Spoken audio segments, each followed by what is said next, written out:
¿Cómo presentar esto? Yo creo con los sonidos directamente. Se cuenta que quizá hacia los años 80, a principios, un equipo de expedicionarios soviéticos, penetrando en lo más hondo de la Tierra, se encontraron con unos sonidos que no esperaban. Para muchos estos son los sonidos del infierno. Estén atentos, por favor.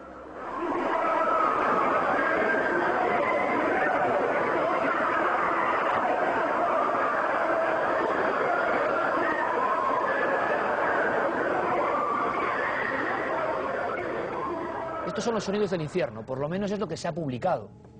Que un grupo de investigadores en una zona inhóspita de Siberia penetró con sus perforadoras y, según declaraciones de un tal doctor Azakov, y esto se publicó en Medio Mundo, a unos 14,4 kilómetros, estoy dando los datos concretos, repito, que se hicieron públicos en su momento. No tienen por qué ser reales, o sí, ahora vamos a descubrirlo. Esa operación se encontró con una zona donde ese taladro entraba mucho mejor.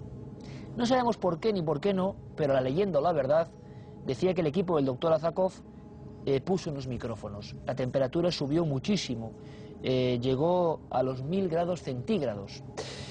Y de pronto empezaron a surgir estos sonidos, sonidos de gritos, de lamentos que ustedes han escuchado y que ahora vamos a analizar con atención.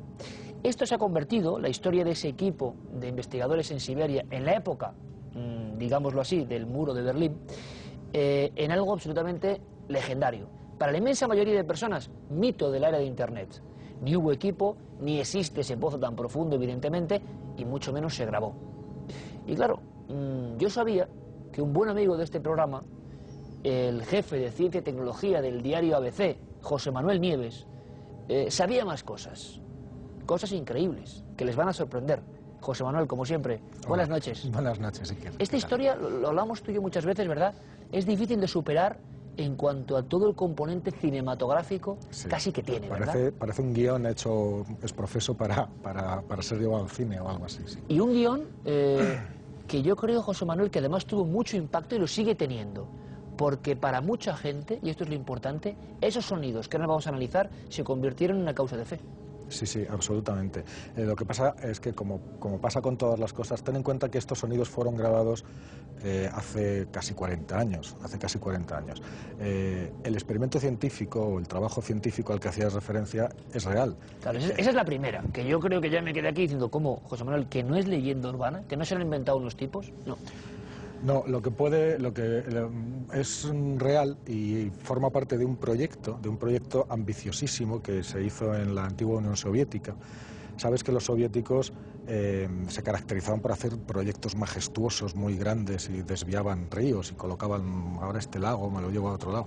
Bueno, pues uno de estos grandísimos proyectos de la Unión Soviética querían perforar la corteza terrestre. ¿Con qué objetivo? ¿Por qué? Ni más ni menos. Pues para hacer estudios geológicos, querían llegar concretamente. La corteza terrestre es una capa muy delgadita, pero que tiene entre 35 y 70 kilómetros de espesor según las zonas del mundo, ¿no? Entonces, en la península de Kola, en Siberia, el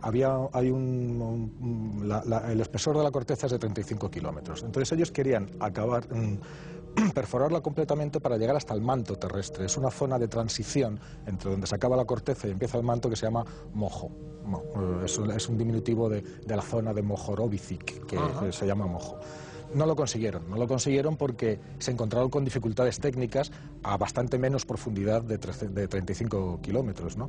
A 12 kilómetros y 300 metros, una cosa así, tuvieron que dejarlo. Pero una cosa, José Manuel, que esto es muy importante y Dime. Me gustaría más que viéramos alguna imagen. Este lugar existe y este proyecto es real y esto pasó de verdad. Ahora vamos a ver qué son las voces. Esto es lo que estabas hablando, el pozo de Kola. Claro, exactamente. No solo existe, sino que es un proyecto científico, un proyecto geológico que duró más de 20 años. Es decir, duró desde el 24 de mayo de 1970, que fue cuando se empezó a perforar, y se fue cerrado completamente, o sea, clausurado el proyecto en el año 92. Pero se dejó de perforar un par de años antes, en el 89. Y ya te digo, a la profundidad que antes hemos dicho, ¿no? A 12.260 Es una barbaridad, metros. Es mucho más del Everest hacia abajo, ¿no? Claro, no, de hecho, es la mayor perforación que se ha hecho hasta día de hoy. Es decir, aunque hayan pasado 40 años, no se ha conseguido llegar más abajo, perforando. Y tenemos las perforadoras, me gustaría que viéramos algún detalle de esos gigantescos taladros. Entonces la historia es que este equipo existe, al parecer alguien es indiscreto en aquella época, la historia creía mucha gente que era del año 90, 91, se hace pública en internet en el 95. Eso es una perforadora, claro. efectivamente. ¿Esto qué es? Esto es un taladro, esto es una broca con una serie de taladros con puntas de diamante que se utilizan para perforar las rocas. Son parecidas a las tuneladoras que hacen los túneles del metro, ¿no? Lo que pasa es que esto es hacia abajo. Y claro, imagínate bajar eso más de 12 kilómetros, perforando continuamente, ¿no? Vale, y nos cuenta la gente de la leyenda, la información que creíamos completamente apócrifa y que es real, que llega un momento, llega una distancia de perforación donde encuentran un gran calor. Y entonces deciden cómo grabar. Aquí hay muchas dudas. Pero también hablando con miembros del CSIC, el doctor Balbuena, geólogos y diferentes especialistas, os hablaban que sí, que se han hecho grabaciones. Vamos paso a paso, que se ha grabado esas profundidades. Vamos paso a paso. No sabemos si este sonido efectivamente se grabó o no se grabó. Ten en cuenta que durante 20 años pasan muchos científicos y hay de todo. Entonces este doctor al que hacías referencia, que fue el que hizo las primeras declaraciones de que eran los sonidos del infierno, pues puede que dijera la verdad, vamos, o que él pensara que dijera la verdad, o puede que no. Grabaciones geológicas son bastante comunes, se hacen muchas veces. De hecho, hay grupos en Japón y grupos en Estados Unidos que utilizan las grabaciones para, digamos, escuchar el sonido de las placas tectónicas, ¿sabes?, sobre las que están los continentes, porque toda la corteza terrestre está rota en distintas placas que se mueven e interaccionan entre sí. Es decir, se chocan, se rozan, y se genera un sonido, se superponen, claro. Entonces, esos sonidos, lo que están intentando es ser capaces, a partir del sonido, de predecir los terremotos. Luego está el tema de por qué se pararon las excavaciones, las perforaciones. Entonces, hay dos versiones. La versión científica y técnica, que es la que yo puedo aportar. La cuestión es que se encontraron con casi el doble de la temperatura que ellos pensaban encontrarse a esas profundidades, y los instrumentos sencillamente no aguantaban. Claro. Entonces hubo un momento que intentaron lo que pudieron y tuvieron que suspender porque no les aguantaban los instrumentos, tuvieron que parar, y pararon a esa profundidad.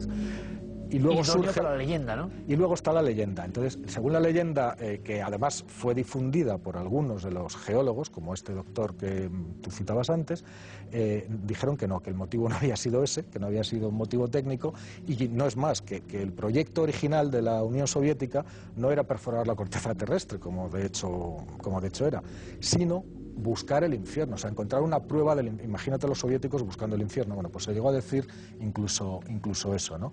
Y que no solamente lo habían intentado, sino que lo habían conseguido. Vamos a volver a escuchar esto, y quizá incluso, José Manuel, si yo he tenido ocasión de escuchar algún otro sonido geológico, digamos. Eso es lo que te iba a comentar.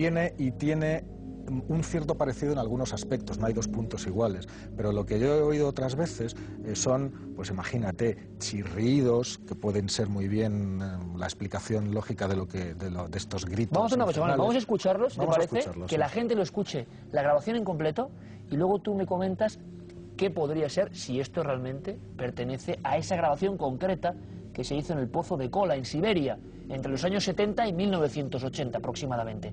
Escuchamos, por favor, muy atentamente. Estos son los sonidos que dieron la vuelta al mundo, llamados sonidos del infierno por parte de un equipo de investigadores reales soviéticos.